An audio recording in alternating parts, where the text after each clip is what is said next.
The college football experience, Oklahoma Sooners 2024 season preview episode on the Sports Gambling Podcast Network is brought to you by Underdog Fantasy. You can win up to 325 times the amount you enter with their new Pick 8. Sign up today with the promo code TCESGPN to claim your special pick plus first time deposit offer up to $250 in bonus cash. And yes, they do have college football action. UnderdogFantasy.com, promo code TCESGPN. We're also brought to you by Rhythm. Get the best data-driven props and picks from Rhythm. Claim your 7-day free trial period today by going to sportsgamblingpodcast.com/rhythm. That's RITHMM. That's sportsgamblingpodcast.com/rhythm. This is Mike Leach, head football coach at Mississippi State, and you're listening to SGPN. Let it ride.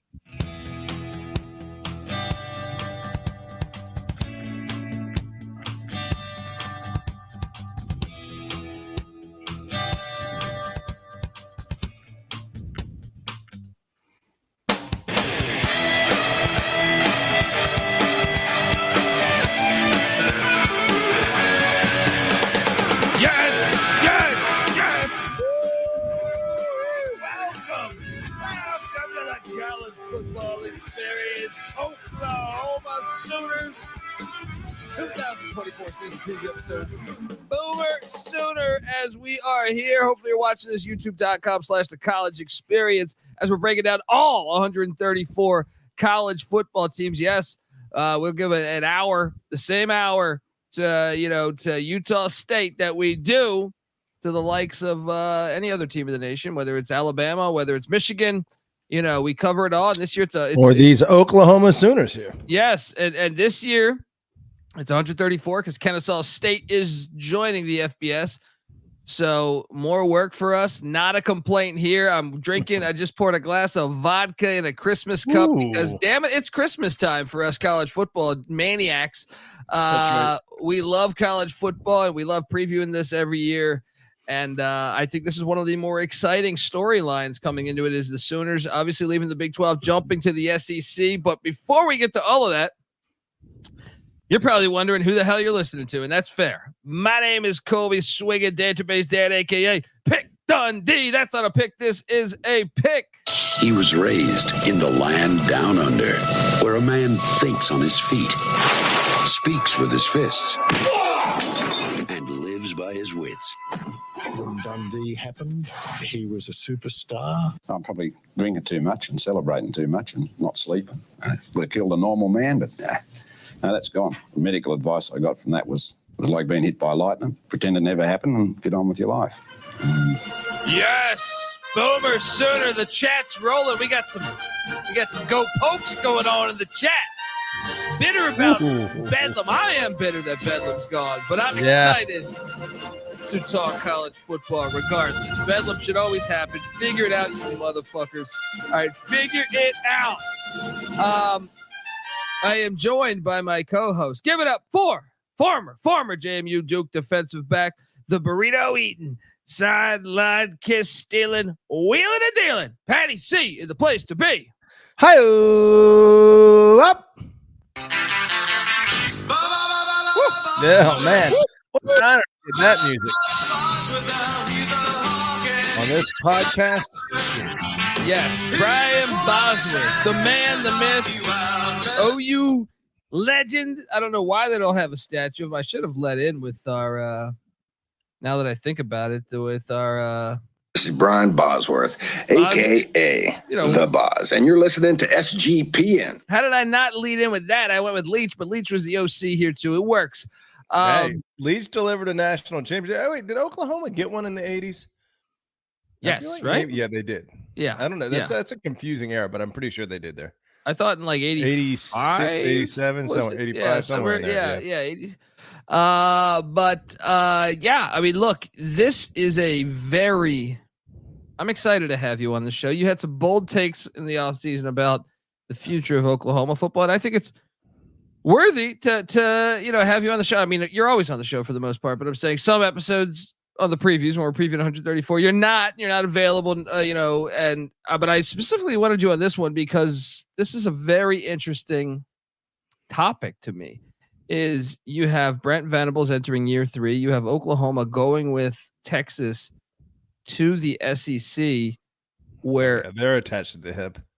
Well, I wonder in hindsight, had they known that the 12-team playoff would be here, if they would have unhitched their wagon. Yeah, I personally think they should have, because they would be in every year almost. And now I don't know the future. It doesn't take a genius to look at Arkansas.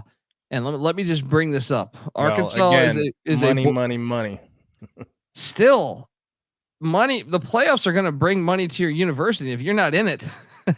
You know what I mean? Like, I understand the difference, but to me, it is worth talking about. If you're in the playoff and winning, every single year. And yes, I mean, Miami, and hosting a playoff game. Miami in the Big East is the great example of how nice it is when you're a nationally relevant and championship contending team, and you have, Oklahoma themselves over the past 20 years is a great example. They are still a powerhouse and a relevant team, despite having been playing in a, inferior, so to speak, conference for most of that time compared to the SEC and I guess the Big Ten.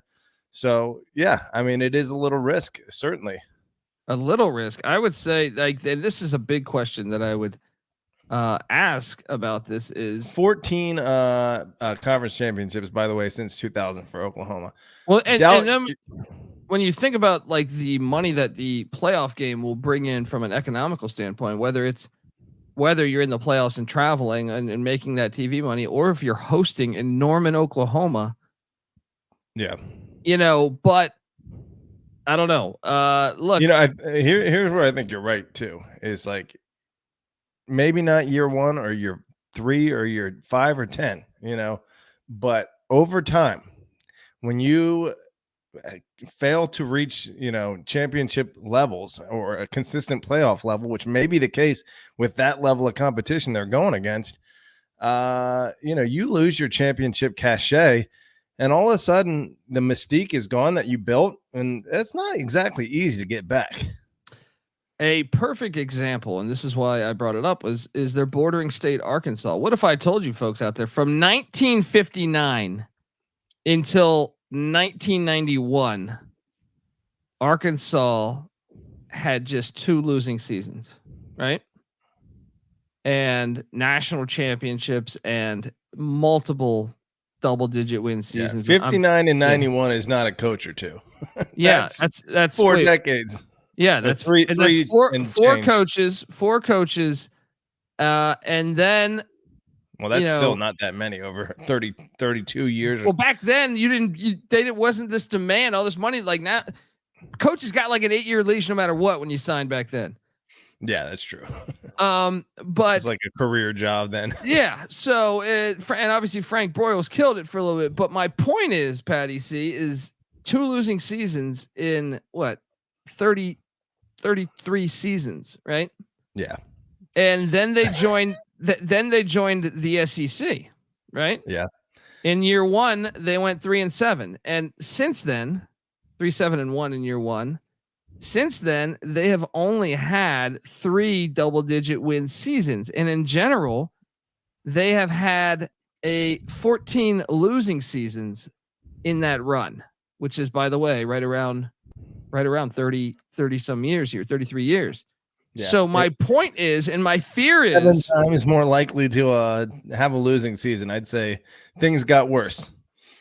Well, and to the point where I don't even think people when they think of Arkansas, they think basketball. You know what I mean? They don't think football anymore. You know what I mean? Like, I know Oklahoma fans are probably saying, "Hey, this guy's a fucking idiot for saying this," but you gotta beg because your in-state talent.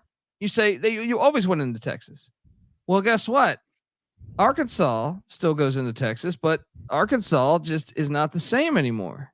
Well, I will say that is the distinction that Arkansas did unhitch their wagon from the cash cow and the talent hotbed that they had at their disposal, Texas, and I think that was probably, I would be lying if I said I had a good feel on how many recruits Arkansas was pulling out of the state of Texas back then, but it makes sense that when you are so invested and you have a flagship program and you are kind of side by lockstep with the flagship program, and then when you sever that tie and you got to start fresh, like recruiting a different area of the country, it's going to be tough. Oklahoma didn't do that. They've stayed with Texas. So I think, all the players in Texas still look at Oklahoma as the number 2 option. There hasn't been this. I think A&M. A&M, but yeah, on that same level, I don't think Alabama, or maybe Alabama because they're Alabama, but Auburn is not going to replace Oklahoma as the, number 2 or 3 recruiting team in Texas. I think LSU could. LSU is going to start pulling some more. Yeah, it's true. It's going to get tougher. No doubt. Shout out to the chat once again, folks. I highly recommend getting over to watch this because I did work behind the scenes building graphics and shit. But I see the chat talking. Oscar, shout out to Oscar saying dope football sucks. Appreciate that. And yes, it does. And look, where you at with Brent Venables? That's why it's so interesting, this team and this future. And because you saw it not only with Arkansas, I can bring up Nebraska leaving for the Big Ten. They're fucking not even known. We had Larry the Cable Guy on who grew up in Nebraska, and he's sitting there saying, like, my kids don't. I have a suite there, and my kids don't even go because they haven't been relevant now in a while. Yeah. So like, Miami, just being able to win the ACC, like those are fucking big time programs that have all teetered off once they've made these moves and face stiffer competition. Yep, it's true. Where you at with Brent Venables? Though he's 16-10 as a head coach, and 1-1 against Texas. Did have a 49-point loss in the first one, but he had no Dillon Gabriel that game. And 1-1 against Oklahoma State, Bedlam. 0-1 against Kansas State. They didn't play last year, and I think some of the stats. He had a rebound season, 6-7 year one, 110 last year. But I'll throw a few darts at that because I still think that was a little phony. But 1-1 against TCU a season ago, or over his 2 years tenure at Oklahoma. 0-1 against Texas Tech. 1-1 against West Virginia. 0-1 against Baylor. 0-2 in bowl games. Does any of that? What's the biggest thing that stands out to you there? Well, obviously year one was really tough for him, and I can appreciate what he was going through with them losing Spencer Rattler and Caleb Williams, and basically the quarterback room being completely depleted. That said, Dillon Gabriel came in and kind of crushed year one as a quarterback, but it hasn't been the offense that has been the problem. They've been, they have the number 3 offense in the country last year, number 80 defense, if I'm not mistaken, from a yardage standpoint. So the defense is the problem at this point, and Jeff Lebby, as we're going to talk about, just left. I'm sure they're going to replace him with, we'll get to all that. But off the cuff, the stats that you just presented as far as their head-to-heads, not too alarming. I think the Texas win last year was very impressive. Got them right back in contention with a basically championship-level Texas team. And at watching them a few times, just the warp speed that offense moved at, they are a contender to beat anyone in college football. I hate Jeff Lebby offenses, just so you know. Now he's gone. Seth Littrell's our guy, but shout out to Anthony Eason in the chat. He goes, "You guys going to do a Louisville team preview? You better believe it. We're going to do every single team in the land. We've been doing this for 7 or 8 years now, where we go through every damn team. So check it out. Subscribe. Tell a friend. And what about you? Are you what are you concerned about for Brent Venables? Well, the hire made sense to me at the time because he had been such a great defensive coordinator at Kansas State and Oklahoma and Clemson. And so I'm not going to all the way knock it yet, but I am a skeptic on the first 2 years. And, I think you look back a season ago, first off, I give Texas a hard time because Texas played 7 backup quarterbacks. Oklahoma played 5. And not only did they have they didn't play a P5 at non-con, right? Yeah. They didn't play a P5. And then who was their non-con? Their non-con was Arkansas State, SMU, and Tulsa, right? Yeah, it's a little bit of a cakewalk there. And they even struggled with SMU, the one hard team. Well, and then the Big 12, I don't know, they must like Oklahoma. On the way out, they gave them all 4 of the brand new teams. They played Cincinnati, they played UCF, they played no, they didn't play Houston. They played 3 of the 4. BYU, and they played BYU with a backup quarterback. They played UCF and they played Cincinnati, who was breaking in a brand new head coach in their first month. So like to me, and then they got Iowa State when Iowa State had 30 guys suspended in September, right? So they played backup quarterbacks in Arkansas State, Iowa State, Kansas, and they lost to Kansas with Jason Bean, right? I mean, you're right. This was a watered down schedule, and they didn't do great against good teams. Well, that's what I'm saying. Like if you look at their best win by far is Texas. Their second best win is West Virginia. They did roll a good West Virginia team in Norman, but they lost to Oklahoma State. They lost to Kansas. They lost to Arizona. And to me, they just had a kind of a phony. TCU also played with a backup quarterback that game, a freshman getting his first start, I believe. So my point is they played a shit ton of backup quarterbacks. They had an easy schedule within the Big 12. There's no Kansas State on the schedule. You know, there's no Texas Tech was a bowl team. You know, there was just not a lot of meat on the bone. Who else did they miss? They missed somebody else that was good. And my point is though, is that they had a favorable run. Yeah. K-State, there still is a third team that I'm missing here. Baylor. But Baylor was pretty shitty last year, actually. Yeah. But my point is that I just don't know. I don't know how much do we take in that 10-win season and say Oklahoma was back? Because I don't, you look at like I said, the schedule, a 2-point win at home against UCF, a last second touchdown against Texas. Those games are always insane, right? And then the SMU game was closer than the final score. I think it was 14-11 in the fourth quarter. They win 28-11. They barely beat BYU with a backup quarterback 31-24. So my point is that I just don't know. Let me push back a little. Yeah. We got their 2 losses were at a pretty good Kansas team by 5 points on the road. With their backup quarterback, though. With their backup quarterback. Yeah, but Jason being again a solid backup. But and then at rival Oklahoma State on the second end of a back-to-back on the last Bedlam game, and who knows, Oklahoma State supremely motivated to get the win there and got it by 3. So those are 2 losses by a combined 8 points in the regular season, 10-2. Fair. Very fair, but there was no meat on the bone. Like UCF was 6-7. Iowa State had a good record, but they played Iowa State when they had 30 guys out. So that means nothing to me. Well, suffice it to say, they're facing an entirely different animal this year than they did last year. I thought that even coming into the season with Oklahoma last year, I thought they had one of the easier schedules in the Big 12, if not the easiest. So now when you shift to this year, and look, I went through their track record and back to our Arkansas argument, Patty C. This is the last 21 years of playing SEC teams, 12 games. They're 6-6 in those games. Now there is no Vanderbilt on here, but there's certainly, Tennessee hasn't been it did sweep Tennessee, but I'm saying they haven't been a great team. You know what I mean? That was Tennessee before they've had their resurgence for the most part. Yeah, exactly. So my point is 6-6. Are we looking at Arkansas 2.0? Maybe not quite that bad, but it could start looking like that if they're not careful. Yeah.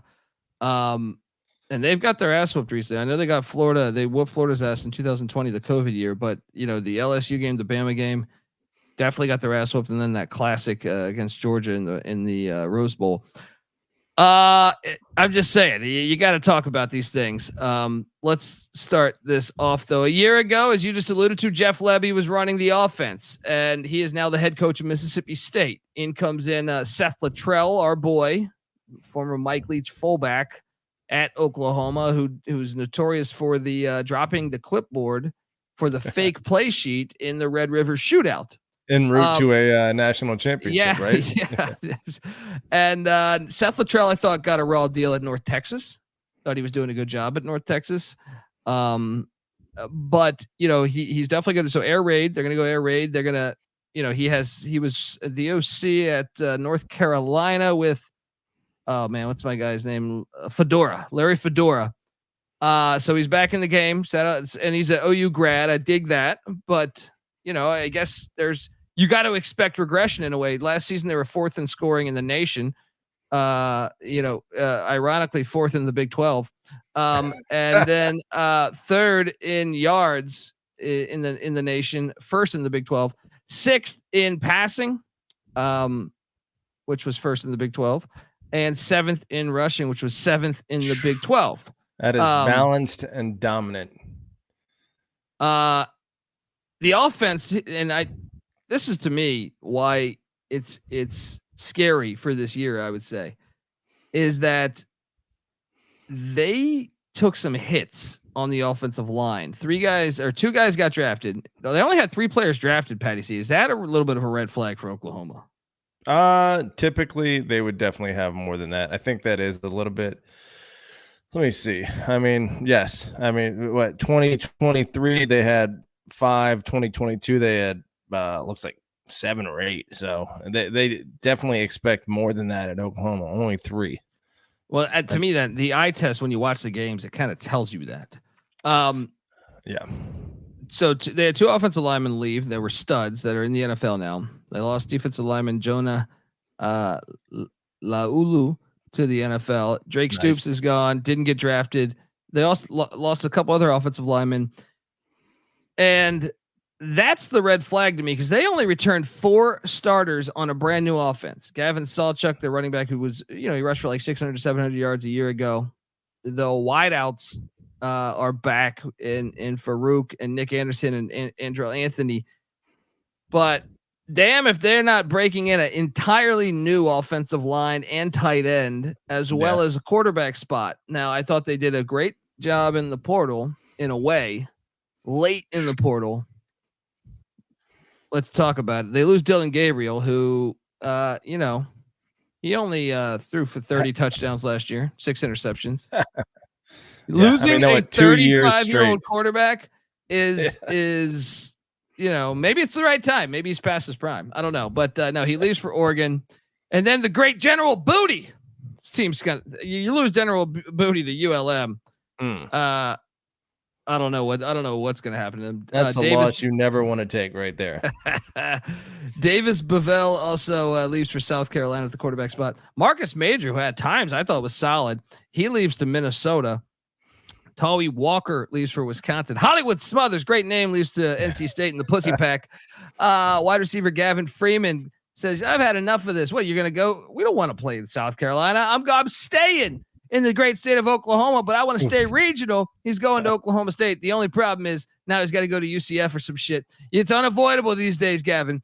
LV Bunkley Shelton, who I remember having some solid games. He heads off to Georgia Southern. Tight end Jason Llewellyn heads to Texas Tech.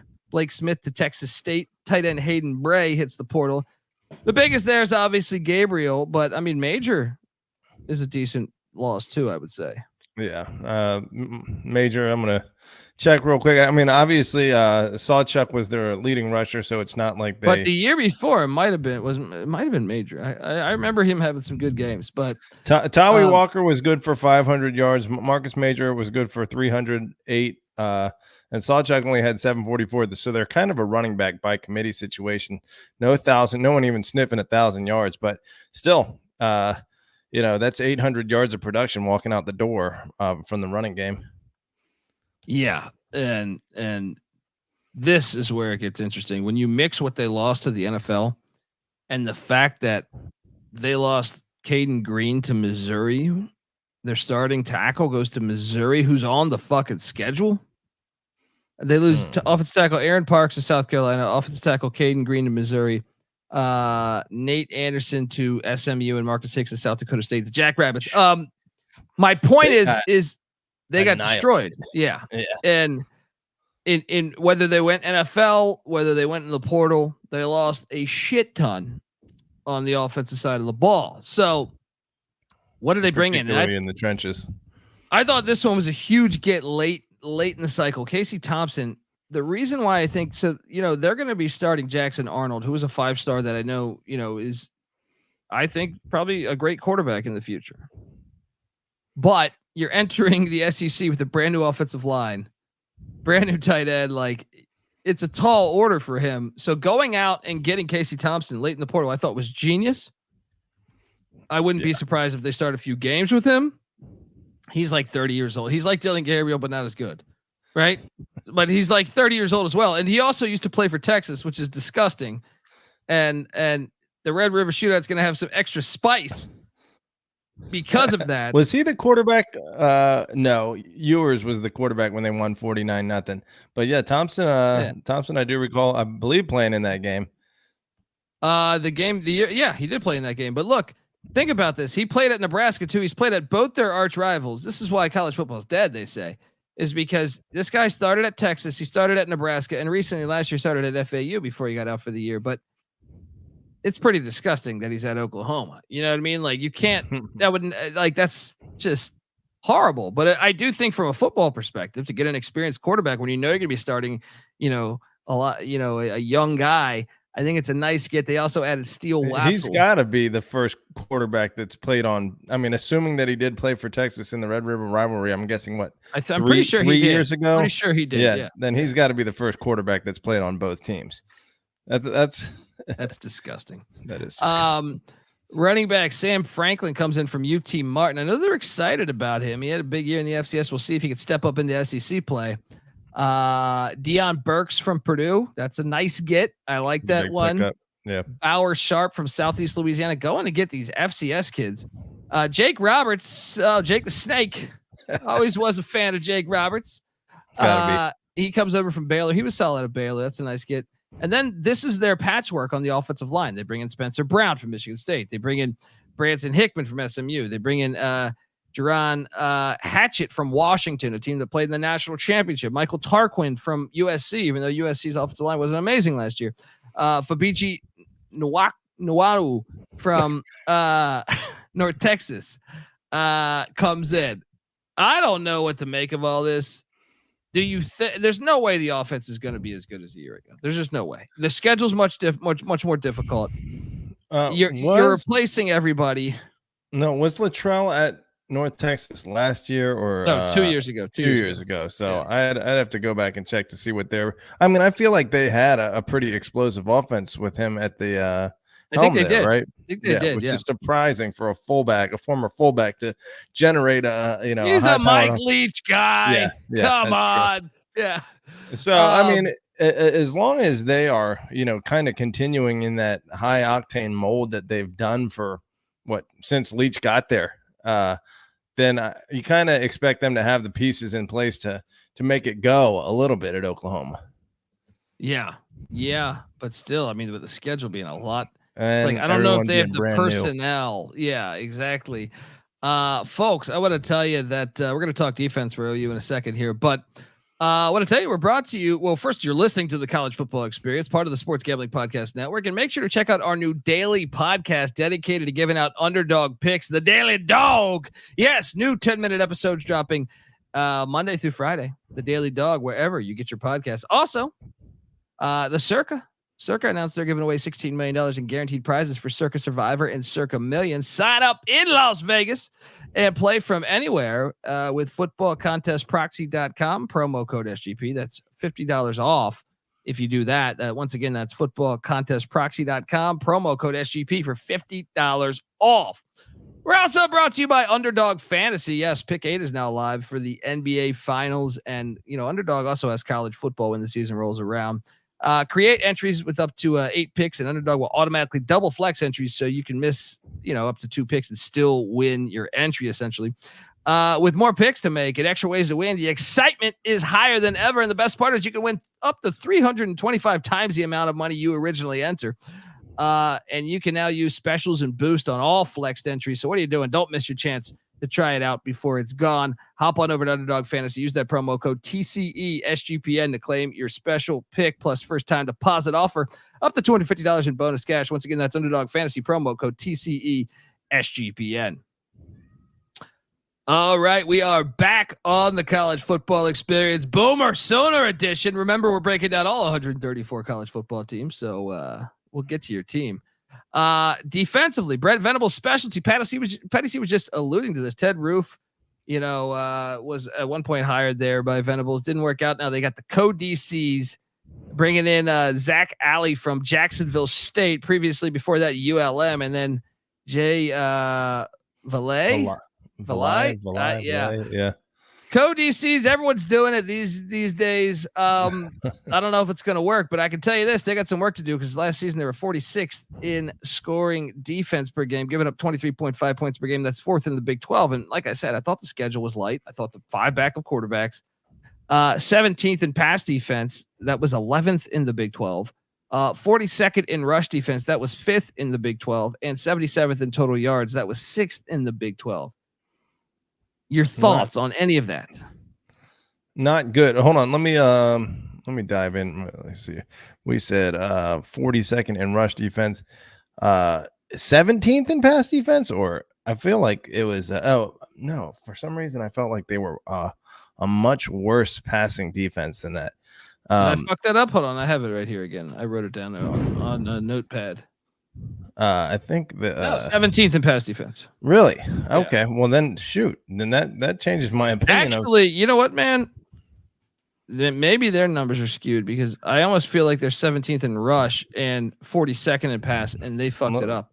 But let me pull when I'm looking at Sports Reference. I got that. Yeah, double check that.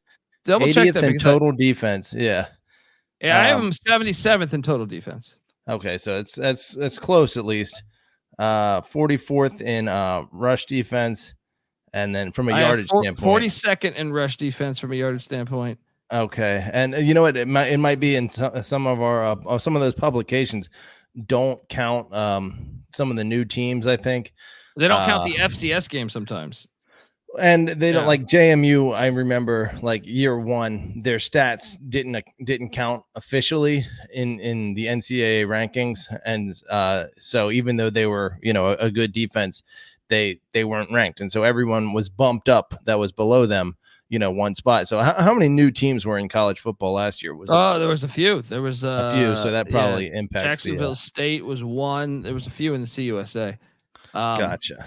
So that probably accounts for that difference. Sam Houston State was the other. Yeah. Passing wise, I'm seeing Oklahoma at 112 in pass defense. So that makes sense because this nugget is incorrect. So yeah, my point is they were horrible and yeah, I had them as 5th in the Big 12. So yeah, I actually still have that up, by the way. Pass defense within the Big 12. They were, let me just double check that. Actually, they were, how many teams were in the Big 12? 14 last year. They were 10th in the Big 12, giving up 242 yards per game. So yes, this publication is inaccurate with their data over here on the checking the third party here. They're inaccurate with their information. But either way, it's an ass defense. Yeah. Which is surprising because that's Venable's, forte. And they had been a good defense while he was at Clemson, statistically speaking, if I'm not mistaken. Well, I meant specifically the pass defense, and they were 6th overall yards per game within the Big 12, right?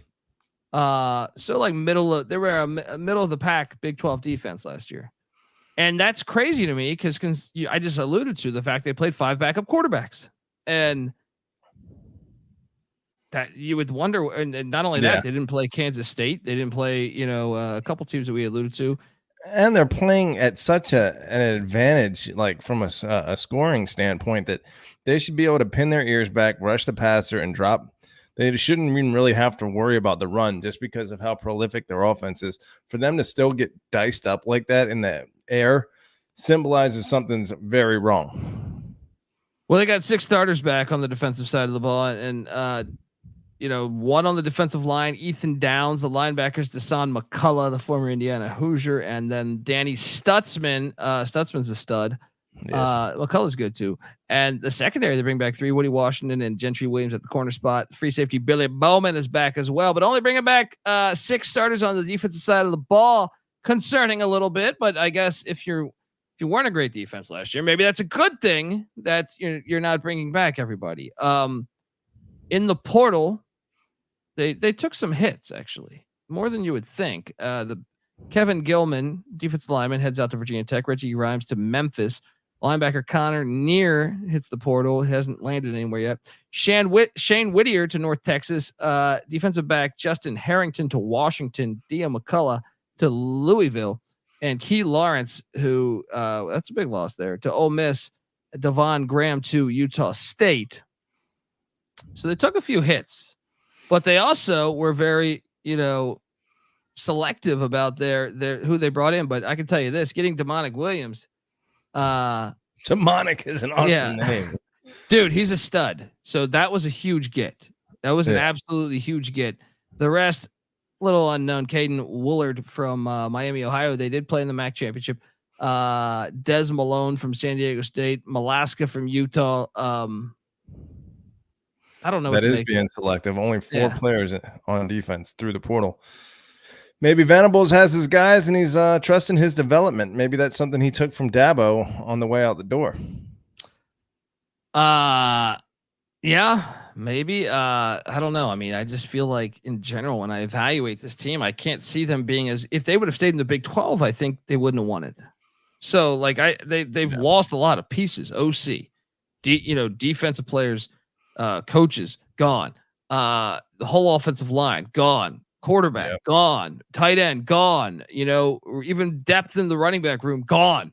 I don't know. Let's talk about it because the over under sitting at 7.5 now. And real quick, Jackson Arnold, while he has those, great, I guess recruiting rankings, 5-star, was one of the top quarterbacks in the country coming out. Still 4 touchdowns, 3 interceptions last year. I mean, who knows what the context of that is, but that's a lot. Well, I can tell you this: Dillon Gabriel's 30 touchdowns to 6 interceptions. That's a big drop off. The win total set at 7.5. Is that shocking to you, Patty C? Looking at the schedule, no, it's not. I mean, if you're thinking about last year at a glance, you'd be like, whoa. But this is kind of my point, though. And Vegas, by the way, has this juiced to the under. So if you're gonna be taking this action right now, what I currently see at DK is Oklahoma over is +100, unders -120. So Vegas is saying it's a 7-5 team, which kind of goes back to my point of Arkansas. If you're going 7-5 every year, or 6-6, which is a lot of years what Arkansas has done. I know they sucked last year, but I'm saying a lot of years Arkansas flirts between 5, 6, 7. Occasionally comes up for an 8-win season. That's my point. And I don't know, man. I kind of think they're making a mistake by going to the SEC. Oh yeah. I think that, I want to look up what state produces the most NFL talent. I doubt Oklahoma as a state is super high on that list. Well, they produce a decent amount. I stand corrected. They do produce a decent amount. So maybe there is some talent that they would be able to use, even if they do lose their recruiting cachet in Texas, But I think just the level of competition. That's something Oklahoma hasn't faced in forever. Is like championship caliber rosters week in, week out. We don't know how they're going to respond to that. Yeah, so to win the SEC championship, they're +4,000. To make the 12-team playoff, they're +450. So if you're buying into Jackson Arnold, +450 to make the 12-team playoff, if you go 9-3, you should be on the fence there to make it. To not make the playoffs, -700. To win the national championship, +6,000. Patty C. I'll be honest, I don't want any of those except for the if I was going to play anything, it'd be the win total. Maybe you can talk me into if I'm drunk. 12-team playoff +450. But let's go. We're going to go game by game on the schedule here. But before we do that, I want to tell you that the Oklahoma Sooners 2024 season preview on the Sports Gambling Podcast Network and the College Football Experience is brought to you by Rhythm. Yes, if you're betting on NBA player props right now with the NBA Finals going on, then you need to download Rhythm. Rhythm gives you a menu of the best player props for every single NBA playoff game, making it easy to go through and find the best props to put your money on in a matter of seconds. Rhythm's predictions are backed by over 3 years of data and a team of data scientists and quants that focus on fine-tuning their algorithm to give you the best shot at winning. Rhythm also pairs its predictions with player prop graphs to help you feel even more confident in your picks. From superstars to bench players, Rhythm finds the best player prop lines for you, all backed by AI data. without you needing to endlessly scroll through some sports book. So claim your free 7-day trial period today by going to sportsgamblingpodcast.com/rhythm. That's RITHMM. Once again, that's sportsgamblingpodcast.com/rhythm. We're also brought to you by Game Time. Game Time is now an authorized ticket marketplace of the MLB and Major League Baseball, which makes getting tickets even faster and easier. Prices on the Game Time app actually go down the closer it gets to first pitch. So check it out with killer last minute deals, all in prices, views from your seat, and the lowest price guarantee. Game Time takes the guesswork out of buying MLB tickets. All right. And so take that guesswork out of those. Take it out of there with Game Time. Download the Game Time app, create an account, use that redeeming code CFBX for $20 off your first purchase. Once again, terms apply. Redeeming code CFBX for $20 off. Download the Game Time app today. Last minute tickets, lowest price guaranteed. All right, we are back talking Boomer Sooner, and we have the schedule in front of us. And the non-con, they tried their best to not schedule a P5, but they didn't realize Houston was gonna be P5. Temple, Houston, Tulane, and Maine. That's the non-con. Murderer's Row. Yes. Out the gate, August 30th is a Friday night. E.J. Warner, son of Kurt Warner. He is no longer the quarterback at Temple. He transferred out to Rice. Temple is going to be awful this year, I think. They're going to be hiring a new coach next year. Mm-hmm. This game is going to be a nice first game in the SEC for Oklahoma. I think they're going to destroy Temple. I know Robert in the chat was asking about, I think he even said the spread earlier, but either way, I think they're going to win by 4. I think it's going to be like 52-3. I think it's going to be a dominating performance. I think Temple's fucking horrible. Yeah. So they get that done, but I am intrigued by week 2. Now it's in Norman, great college environment, but Willie Fritz leaves Tulane, who is on the schedule, for Houston. They can't avoid Fritz. All right. But I am intrigued. He brings back Donovan Smith, who's like in his 20th year at quarterback. I do think now the good news is you get him week 2. Because they recently did a home and home with Houston and they split. They lost the one with Stoops, won the one with Riley. But I do think I think Willie Fritz is a better coach than people realize. Fritz is the one that during that hurricane on the fly took him up to only lost by 5. I'm telling you, that game could be sneaky, but the fact that if this was week 4, I think I would be like, whoa, that could be dangerous. But I think week 2, Boomer Sooner, I think they roll Houston here. Your thoughts? It should be a 2 or 3 score win at least. And then week 3, they get the green wave of Tulane. They're breaking in a brand new head coach too. So once again, a favorable schedule in the non-con. Cause I know this was scheduled a while ago, but I'm saying you're getting 2 brand new head coaches out of, your first 3 games. Who took over at Tulane?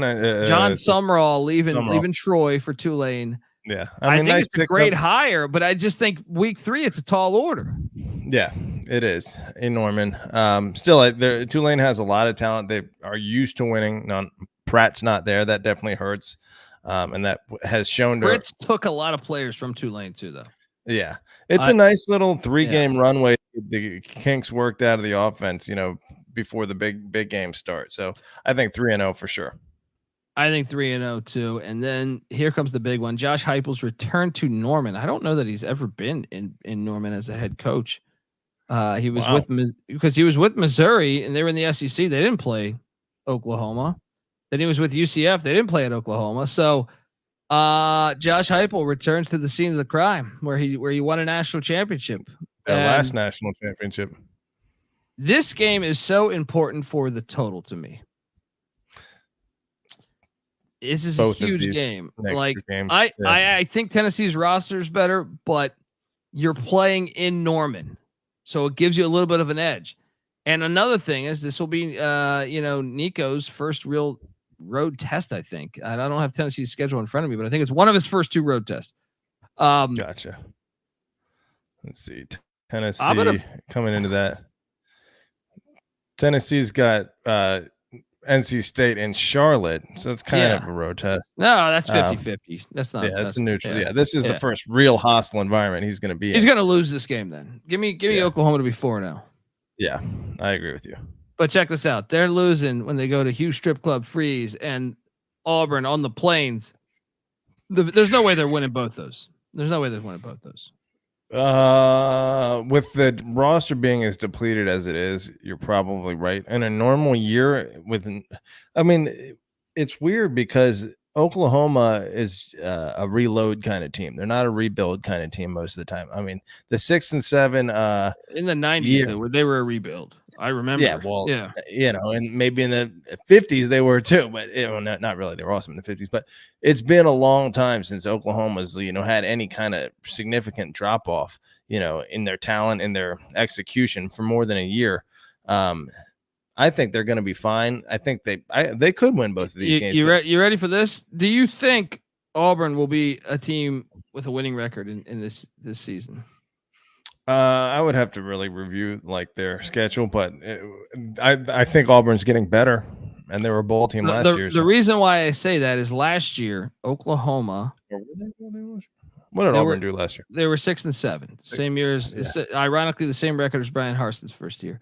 But my point is this: Oklahoma's road games last year at Tulsa, not a winning team; at Cincinnati, not a winning team, right? At Kansas, winning team, backup quarterback, they lose. At Oklahoma State, winning team, they lose. And then their final road game at BYU, losing team, but they also had a backup quarterback, and they barely won. My point is when they played good teams on the road, they lost. And if Auburn's getting better, then this is the Plains, not an easy place to play. I'm taking Auburn. To me, between Tennessee and Auburn, they're dropping one game. All right, I'll ride with you on that. 4-1. 4-1 heading into their first bye week. Remember, every team gets 2 bye weeks now. Now you have the Red River Shootout, and I think that's the hardest game to project every single year. Yeah. Throw out the record books, flip a coin, do whatever. You don't know. No one knows. I kind of think Texas, because they lost last year, wins this one. But I've been on this planet. I'm in my 40s. This is the hardest. Fuck the Iron Bowl. Fuck the game they call it. This is the hardest game to project each and every college football season from a rivalry standpoint. I'm I got no idea, right? Yeah. I lean Texas because they lost. I normally take the team that lost the year before to win the next year. You know what I mean? So give me Texas to win this one, and I got them sitting at what, 4-2 at this point. You? Sark certainly has the hype train rolling in Austin. The fact they lost last year and the fact that they're more experienced now, I just feel like Oklahoma's a team that's inexperienced now. Last year they were the experienced team. Yeah. That favors Texas. And I think, if I'm being honest, even though I kind of enjoy Oklahoma winning this game, obviously I think a lot of people do. Of course. I root for Oklahoma in this every fucking time they play.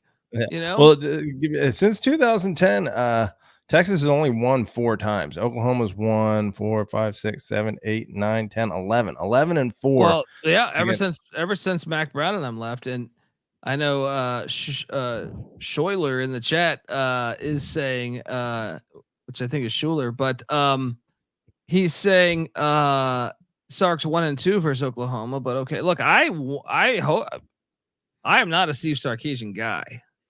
I'm a Venables guy all day here. Venables played linebacker with Bill Snyder in Kansas State. So team Venables all day here, but I just think you have to lean Texas based on the returning production. I'll agree with you. I'll call that a bit. I'll put that in the 50-50 category, but I'll give them the loss. So that's my favorite game to probably watch all year. Yeah, there's it usually has the weekend kind of, maybe not all to itself, but that noon time slot, which now they're moving it, right? Yeah, it's 3:30 now. They're going to be super drunk. It's great. Yeah, I'm on board with that one. I know some people they moved Ohio State, Penn State to noon kick because big noon. Yeah, that sucks. This one, I actually think it bet, in a way it's better. I don't know. I mean, the Big Ten playing, classic daytime Saturday games is fun. Although Ohio State, Penn State, since it doesn't have like that. Dude, they helped out Ohio State. History. If that's at night and a whiteout, the chances of Ohio State losing, I think, is higher. Skyrocket. They did him a little favor. They definitely did him a favor there. And Noah's probably right. His name's probably Skyler.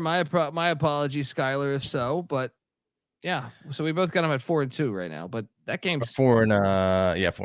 Yeah, 4-2. That's a dangerous one. Yeah, and then they're home to Shane Beamer, who his last job before South Carolina was Oklahoma. Yeah, so stole Spencer Rattler from him. Yes, and their tight end. I'm drawing a blank on his name right now, but maybe a little bad blood between Beamer and Venables over that.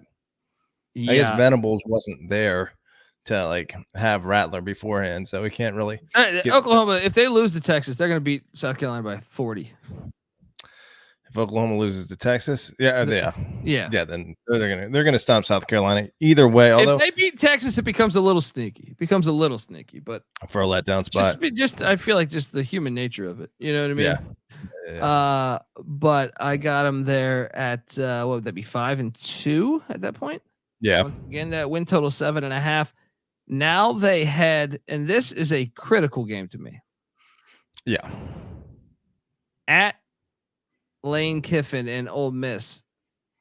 Look, Ole Miss loaded up. I truly believe Ole Miss's roster is better than Oklahoma's right now, but at the same time, I don't trust Lane Kiffin in a big game. Yeah. I'll say this. What's that? What are we gonna say? The fact that it's in Oxford is pretty big here. They did beat LSU in Oxford last year. I'll say this. So their next 3 games. So it's at Ole Miss, home to Maine. Hey, welcome to the SEC. Let's schedule an FCS in November. Already implementing SEC best practices. And then after that, it's at Missouri. So those 2 road games are brutal, right? Missouri, and I'm glad that rivalry's back. By the way, I mean that game has been played for like 120 years. I feel like but I'll say this. I think they're going to upset one of either Ole Miss or Missouri on the road, but I think they'll lose the other.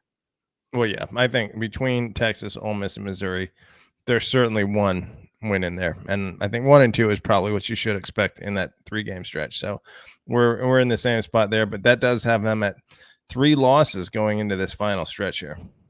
So what would that be? We have them at 7-3, right? Mm-hmm. All they need is 1 win. They're home to Bama and at LSU, and I got them losing both. But they could beat Bama. Bama's a mystery team this year. There's so much fucking turnover. The problem is, if you're going to play Bama, you want them in like September or early October because of that turnover. Getting them on the second to last week of the season, DeBauer's going to have that thing, I think, figured out by then. Yeah, that's true. They'll probably be flying. There's still so much talent there. That said, there was so much talent there when Alabama was supposed to be the big bad wolf, and who is it, Trevor Knight, and Oklahoma came in there and the Sugar Bowl or the Fiesta Bowl, one of those, and put it on them. I don't think Alabama's going to be scared of, Oklahoma will be scared of Alabama, and getting them at home after a bye.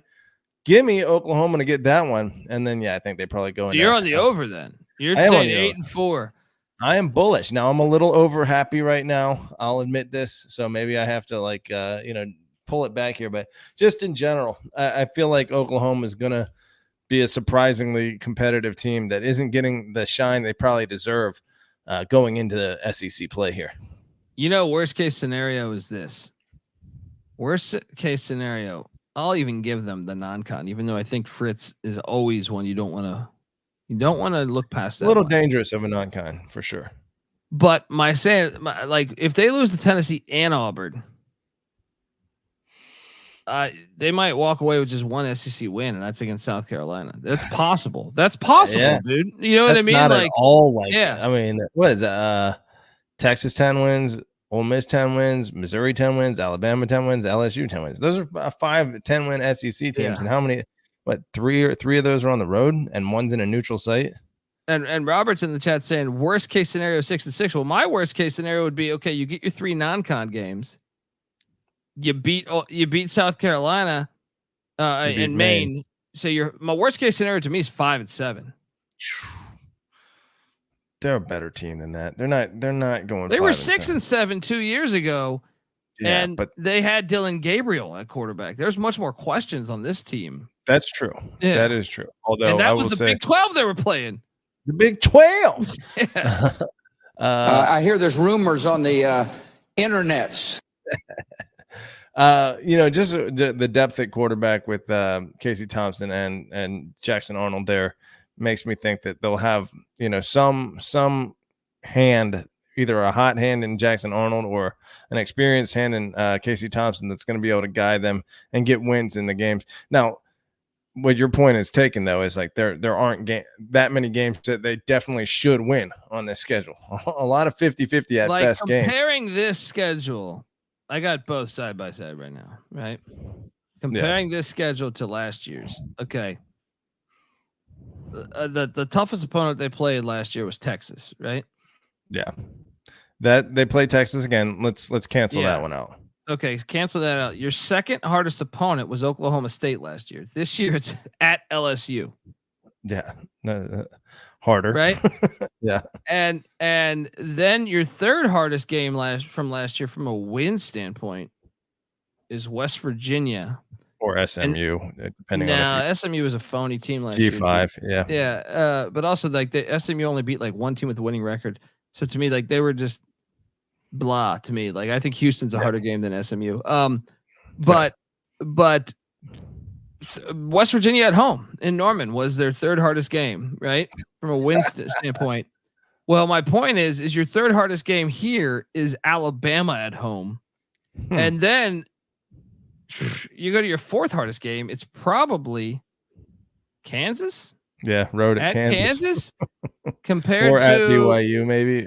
Kansas was harder. No, last year. BYU both those were backup quarterbacks too. So it's like, it's going to be a much fucking harder schedule. Yeah, I mean, I don't know. Maybe they play some backup quarterbacks in this season. I don't fucking know, but I'm on the under. Auburn, Tennessee. Good Lord. Maybe I get. That's my pride talking right there. That's my early prediction talking. I think I got to agree with you. I think the under is the more likely play here. Well, and I then certainly wouldn't feel good about an over pick. Well, and then to go back to the beginning here, let me just shift back to the very beginning. Let's say if he goes 7-5 or 6-6, then he'll be sitting there. Entering year 4, Brent Venables would be at 6-6. He'd be 22-16 at Oklahoma. That's not cutting it. But they'll be. Will they give him a longer leash because of the jump to the SEC? Because I feel like they should, right? Yeah, the realm of reality somewhere in their vision. If they don't and they think that this is the same, challenge that he had while he was in the Big 12, they're out of their mind. Well, they're just idiot fans, but that's a lot of fan bases. So 7.5 is the win total. I'm with you. I think I got to roll under. I hate to say it. Now, what's best case scenario? I mean, best case scenario I can see is like at 9 least 2 3? losses. Yeah, probably 3 losses. I mean, I definitely think coming into the year, they're going to be dogs at Auburn, against Texas, at Ole Miss, at Missouri, home to Bama, and at LSU. Yeah, even if like Missouri was fool's gold last year, and they get the better of Texas in the Red River Shootout, and Auburn isn't improved, still Alabama and LSU. Alabama straight up has been a much better team than Oklahoma for a long time, and then LSU on the road is freaking hard, especially to end the season in a game that probably has some pretty big stakes. Yeah, but they're not winning that game, dude. If there's playoff implications on the line there. Yeah, and Ole Miss, the road trip, Ole Miss seems pretty legit. That's at least 3 losses. I would say the ceiling is 9-3 here. They got to make sure. See, this is another thing that why you want to take the under, in my opinion. You're super inexperienced. You're breaking in a brand new offensive line, right? Yeah, they're susceptible early. Now, I don't think they're going to lose any of those games to Houston or Tulane. But I'll tell you what, the more I think about that Tennessee game, the more I think Tennessee's going to beat them because you're breaking in all those new pieces. Yeah, that's a little bit. You know what I mean? Look, I think Oklahoma has a mental edge as a program over the likes of Tennessee, although that's probably going away. Tennessee's confidence is getting pretty high, so they might have be like the ready best NIL collective maybe in college football. Number one, it might be. You know what I mean? Like it's in debate for that, and that's bringing in talent. Now they did before, but they just got caught. That's true. In McDonald's bag. McDonald's collective. They clearly weren't thinking of the greatest ways to pay people. Here, have this bag of have this Big Mac. All right. Have what was it, the McFish? What's that called again? The fillet of fish. Fillet of fish. Here's 10 fillet of fishes. All right. And each one will contain $1,000 cash. Right. And we'll get you another 10 next week. Right. Anyway, I'm on the under. I hope I'm not like, I don't have anything. I was a huge fan of the Oklahoma national championship team in 2000. I want them to beat Texas every single time they play. But I think this move to the SEC is foolish to me. I really do. Like if you told me I Texas, okay. I think Texas can succeed in the SEC a little more than Oklahoma can, unfortunately. And if I were Oklahoma, of course, Texas, I would have stayed in the Big 12. And I guess they couldn't have foreseen the Big 12 even existing. They probably thought the Big 12 would crumble and the Pac-12 would be there. Yeah. But now that you see all the cards laid out, to me, I'm like, fuck. If you're an Oklahoma fan, you're probably saying, damn it, if we had just stayed in the Big 12, we could get, not only that, you get a bye week every year because you would be clinching, you'd be winning the Big 12 almost every year. Yeah, that's true. I mean, at this rate, with 4 conferences, you'd find yourselves in the quarterfinals to start every year. Maybe not the smartest move. A vision that comes to my head is, Oklahoma, the Sooners. That's wagons about westward expansion. That is manifest destiny right there. So you're saying they should have went to the Pac-12? They can still go to the Pac-12. That's right, or stay in the Big 12 and started playing all those other teams that when that's expanding west. That should be what they're doing. But they turn that wagon around. It's like when they tried to turn the wagon, during the football game and everyone fell out. That might be what happens when they try and turn around and go east. I am a skeptic, man. I'm a skeptic of the whole move. Hopefully I'm wrong, folks. Boomer Sooner to your fans out there. And look, maybe I think Brent Venables could be a decent coach. I just need to see a little bit more. Have a long leash. And folks, we already previewed Kentucky this morning. That's involving a Stoops, Oklahoma and Stoops. What are you doing? Go listen to that one. And you're going to want to check out all of our other previews that we're doing. Scheduled to do Ole Miss tomorrow afternoon. We're going through every single team in the land like we do each and every year. Subscribe to the College Football Experience, youtube.com/the College Experience, Spotify, iTunes, whatever, wherever you can listen to podcasts, the College Football Experience. Subscribe. Also check out the FCS College Football Experience. Maybe you want to learn about these Maine Black Bears, which, by the way, holy shit, I should have done a deep dive on this. I think the last time Maine played a SEC team, they won. And that was Mississippi State in 2008. Hello. They might have played one since then. I don't remember, but they have a win in the FCS against the SEC. Yes. I'm not, they're going to beat Maine, but still hilarious. Anyway, check out the FCS College Football Experience. Check out the Stadium Heads podcast, myself and College Football Campus Tour, AKA Michael Barker. We talk why college football is the greatest sport in the world, the greatest thing to hit planet Earth. We go through the stadiums, the history, and what makes college football so unique and why it is so much better than the National Football League or any other, form of football on planet Earth. Check it all out. Check out the Stadium Heads. Give Patty C a follow on Twitter at PattyC831. He's the man. And I'm on Twitter at the Colby D. The College Football Experience is on Twitter at TCE on SGPN. And I can't wait to watch this. I think this is going to be, I'll say this, Patty C, before we get out of here. Yeah. This is the most interesting college football season in my lifetime. And I heard you say that on a previous podcast, and I thought about it, and I'm starting to agree with you on that one. Well, the reason is this. Now, I don't give a shit. We can go over the time frame, whatever. as much as it pains me that there's no more Pac-12 and you have 18 teams in the Big Ten, which I think is the stupidest fucking thing, and 17 teams in the ACC, which is stupid, and 16 in the Big 12, which is stupid, and 16 in the SEC, which is stupid. But think about this. I would say other than the Big Ten, I feel like I have the Big Ten pretty figured out. Yeah. Because Harbaugh left.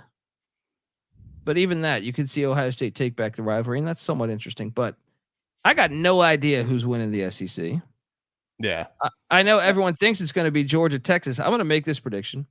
I guarantee you it's not going to be Georgia, Texas in the SEC championship game because there's too many fucking teams in the conference and no one plays each other. You know, when you only play an 8-game conference schedule and you have that many teams. Don't both of them have somewhat favorable schedules? They play each other though. Yeah, but that doesn't necessarily mean that they're going to lose. I mean, dude, Texas has to play rematches. Texas has to play Georgia, Oklahoma, and at Texas A&M. Just off the top of my head, they also play at Michigan. But Florida, there's no Arkansas, way. There's no way. There's no way. I could see a rematch. I really can't. And I think you're right that it's like everyone that thought Florida State and Clemson, once you got rid of divisions, everyone thought it was going to be Florida State, Clemson. I was like, no way. I'll buy that future on Louisville. I said, what did I say last year? Works out that way. They added some teams to the Big 12. I said, buy a future on Oklahoma State because their path, they're decent and their path is perfect. Yeah. It makes for it to me the most interesting because do you have any idea who's winning the SEC? I don't. I mean, we lean Georgia, but there are 6 teams that are in play there probably. Well, and you have this brand new 12-team playoff. So the season's going to be insane. Like picture October 31st, maybe Oklahoma is beat Tennessee and Auburn, and maybe they're sitting there and you go 9-3, you might be in. It's going to be a wacky year. And then you add in the Big 12. I got no fucking idea who's winning the Big 12. It's like one of 12 teams out of the 16 that can win it. The ACC, I got no. Florida State looks like they took a step back. There's a short list in the ACC. Really? I don't think so. I think there's like 6. I think you might put like Clemson and whether NC State and Virginia Tech in that conversation. What about Louisville? Maybe. So maybe there's about 6 there too. Maybe Louisville deserves to be ahead of any Virginia Tech talk. Sure. Yeah. I mean, based on last year, I don't know. I need to see Louisville sustain it, but Virginia Tech's been terrible. I think, yeah. I mean, Virginia Tech that's just me being a homer, thinking that they could take a big step forward. But honestly, with the ACC, you'd have to say it's 3 real favorites, which would be Florida State, Clemson, and probably Miami just based on that roster. But I mean, the favorite is Miami from an odd standpoint, but Miami's been 7-5 for 20 years. Yeah. So, it's open. Yeah. You're right. I think schedule path, which Virginia Tech has that schedule to me, and there's a couple others in the ACC we'll talk about. But I think it's wide open. I think NC State's got a great schedule this year. Yeah. You know, I started playing around in my head with. I think there was, like I mentioned before, there was closure last year with Harbaugh winning and with Saban retiring, and college football is in a new phase now that I haven't like really contemplated. But today I started putting the pieces together, and where before I would try and figure out who's going to be playing and what would be compelling, like New Year's 6 bowl matchups and playoff matchups. Now it's all playoff matchups, and so that's kind of a fun exercise to do. And when you start digging in and having fun with it, it becomes interesting. There's a lot of interesting stuff that we could be looking at by the end of this year. Dude, just on this Oklahoma schedule, to me, there's 1, 2, 3, 4, 5, 6, 7 potential playoff teams. Yeah, they're going to get whooped. They're not going to the playoff year 1. No, but my point is that's exciting. That's exciting to me, and by the way, they're going to expand it super fast because some teams are going to get fucked over because of their hard, like Texas. The fact they do have to play at A&M. The fact they do have to play the Red River Shootout, and then Georgia the very next week, there's a chance Texas could have 3 losses just like that, and that's not even including at Michigan, right? Yeah. So, to me, there's now that they open Pandora's box, I bet it's going to expand so fast because some teams are going to get screwed over. And then Missouri's got a cakewalk. You're going to see Missouri against Georgia in the SEC championship, and And Texas is going to be irate because we know Texas would beat Missouri, but they're going to be irate because they got dealt that ridiculous schedule. And you're loving every second of it because because they should expand. But you're an expansion advocate. But it's sure, also a stupid. Well, no, it's also a stupid format to do 12 and do 4. We're going to give the bye weeks to 4 teams. That might have worked if you had a 6-10 team conferences, but now that you have 20 team conferences, I'm being sarcastic, but I'm saying these pretty gigantic conferences, you're not ever going to get the best 2 teams in the championship game. And a perfect example is look at the ACC when they got rid of divisions. You saw it last year. Louisville was not the second best team in that conference. Oklahoma State, we saw it in the Big 12. You could say with UNLV in the Mountain West. You see it all over college football right now. And it's unavoidable if you have this big of conferences, which is going to make them expand. It would be more money. And then also I still think they're going to capture most of the contenders, most of the legit championship caliber teams, even in a 12-team playoff. Me and Nick went through the exercise. LSU would have been deprived of that last year at 9-3, but they have a head-to-head win against Missouri. So you would have been sitting there saying, "What the fuck?" With Florida State for we played in the SEC West, which was a harder schedule than Missouri. So that would be their argument. They'd be irate and they'd say, "Let's expand this thing." I agree with you. Yeah. It'll happen. And, my first reaction was that, the buys are stupid, just based on everything we've talked about there. My brother convinced me that the buys are kind of a cool incentive to, reward the teams at the very top. And it makes it a little more interesting, to see who gets those buys and get rewarded in that way. I think the buys hurt them personally. You could be right. I mean, it certainly hurts them from a financial standpoint. Yes, because you're not playing a home game, and also you see this in the NFL playoffs every year. You get cold, and then another team that comes in, take still a week hot. off, and all of a sudden this team starts breathing confidence. I think it's going to hurt teams, and that's why they're going to expand also. But the main thing, the reason why they expand, besides schedule disparity, is the financial incentive. When they see how much, if Oklahoma makes that as the 10 seed. And you see how much money Norman, Oklahoma brings in, you're going to say, what the fuck are we doing if we're all good folks in Athens, Georgia are going to be screaming like, for what the hell are we doing? Let's go to 16 already.